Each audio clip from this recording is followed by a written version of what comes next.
Okay, could you tell us your name, sir? My name is Christopher Williams.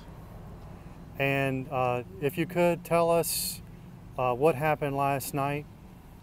Well, actually, my daughter, she's a cheerleader at Dorman, Kagan Williams, and she when she came in, the first thing she said was, "Dad, I'm sorry for being a little late," and I thanked her, for her respect in that manner. And she said, "But it was a shooting at Cookout." And I said, "Say that again?" She said, "It was a shooting at Cookout."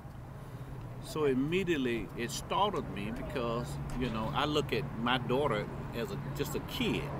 She's 16 years old, and my wife and I, we attended the ball game. So when we were at the game, that's all we saw was children. We saw them as little kids, and it just startled me to just hear that she was in an atmosphere where there was guns and violence and shooting, where someone was shot. Could have been possibly killed. And I said, "So what'd you do?" She said, "Well, Dad, I ran into the restroom."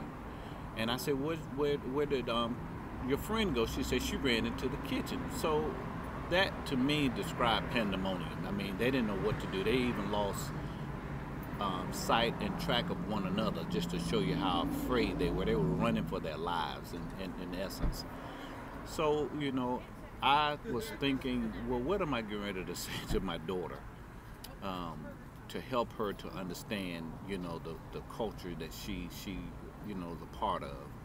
And I want to be as, sensitive and as encouraging as I possibly can, because, we raise our children to try to live in a world that's normal, just as we did. Some of us had that opportunity to live in a world that was safe. We felt it was safe and it was comfortable.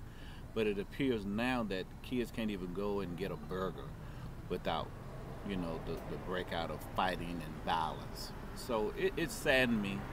And it also saddened me to have to tell her that she can't go back to the place that she chose as a hangout after a home game. Instead of them talking about the game and who did what, they have to talk about who did the shooting and where did the shooter go and did the police get him. So, it was just a different type of conversation that they had to end up having, and it was sad. Was her friend injured in the shooting? Well, there was one young lady that she said that she were acquainted with that was shot. To my understanding, and the other friend, she said, ran into the kitchen. And what was your daughter's demeanor today? Well, actually, her demeanor today was normal. It was very normal. It was very normal, as though that it never happened. And what do you want to say to the people who committed the shooting, either the person or people who committed the shooting? Well, if I had an opportunity to talk to the person that did the shooting, I think the first thing that I would ask them was, did they think about the consequences of what they were doing? Did they think it was a good idea just to take a gun out in the midst of a crowded parking lot and start shooting? Did they not care about the fact that they could have killed someone that was innocent? Did they have anything to do with whatever they was dealing with, whatever anger or beef or whatever that they were shooting for? But for them to shoot an innocent person, did they not even give any thought to that? And how many lives did they affected?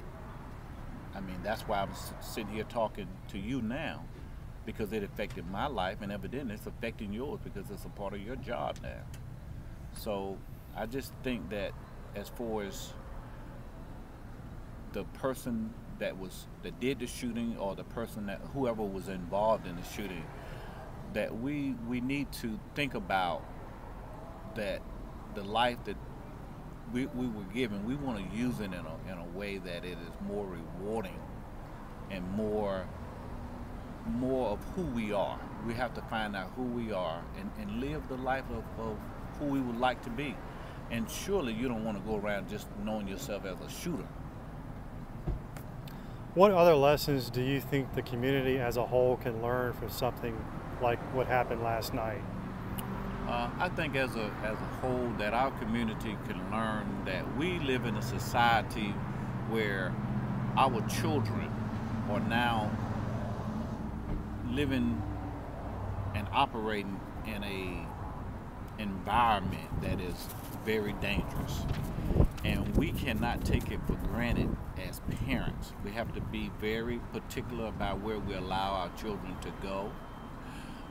We have to do a better job in, helping helping our children to select their friends and select, their places to go and hang out.